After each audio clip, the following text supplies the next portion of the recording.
Hello friends, हम पढ़ रहे थे शब्द में हमने उत्पत्ति के आधार पर पढ़ लिया, रूप परिवर्तन के आधार पर पढ़ लिया। तीसरा है व्युत्पत्ति अथवा रचना के आधार पर शब्द। ये 3 प्रकार के होते हैं।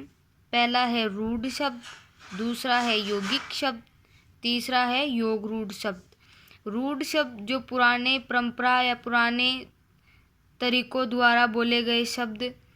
दूसरा है यौगिक शब्द जो 2 या 2 से अधिक शब्दों को मिलाकर बनाए गए हों। तीसरा है योग रूढ़ शब्द जो पहले से बोले जा रहे हैं प्लस इन्हें विशिष्ट दर्जा या विशिष्ट प्रकार की उपाधि मिल गई हो, योग रूढ़ शब्द कहलाते हैं। रूढ़ शब्द वे शब्द जो अन्य किसी शब्दों के मेल से नहीं बने होते तथा किसी व्यक्ति, वस्तु, जगह या प्राणी के लिए लंबे समय से प्रयोग में आने के कारण विशिष्ट रूप में प्रचलित हो जाते हैं, रूढ़ शब्द कहलाते हैं। ये किसी के मेल से नहीं बनते, ये वस्तु, जगह या प्राणी के लंबे समय के प्रयोग में आने पर विशिष्ट रूप में प्रचलित हो जाते हैं, जैसे गाय, दूध, रोटी, पंखा। अगला है यौगिक शब्द। वे शब्द जो 2 या 2 से अधिक शब्दों या शब्दांशों के मेल से बने होते हैं, यौगिक शब्द कहलाते हैं, जिनको अलग करने पर उनका पृथक अर्थ भी होता है।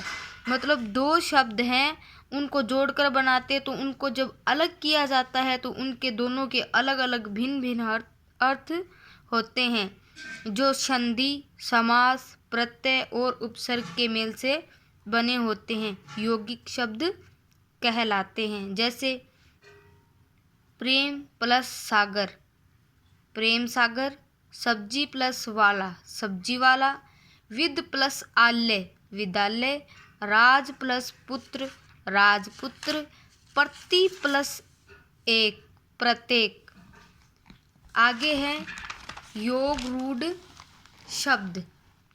योग रूढ़ शब्द वे शब्द जो 2 या 2 से अधिक शब्दों अथवा शब्दांशों के मेल से बने होते हैं, जिनका अलग से कोई पृथक अर्थ भी होता है और किसी व्यक्ति, वस्तु और प्राणी के लिए लगातार प्रयोग के कारण उस रूप में रूढ़ हो जाते हैं, अर्थात विशिष्ट रूप में प्रचलित हो जाते हैं।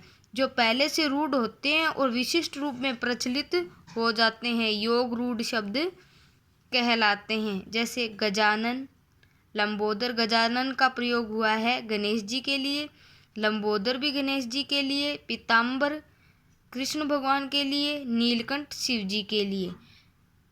पीताम्बर पीला है अंबर जिसका, लंबोदर लंबा है उदर जिसका, नीलकंठ नीला है कंठ जिसका।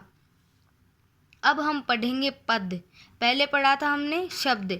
शब्द और पद देखने में ऐसे लग रहा है कि दोनों सेम है, लेकिन इनका अर्थ अलग अलग है। पद शब्द जब वाक्य में प्रयुक्त होते हैं वे पद कहलाते हैं। जब शब्दों को वाक्य में पिरोया जाता है तो वे पद कहलाएंगे, अन्यथा वे शब्द होते हैं। बस इतना ही अंतर होता है। जैसे राम स्कूल जाता है तो ये सभी क्या है? पद है। ये रेखांकित क्या है? ये सभी पद हैं।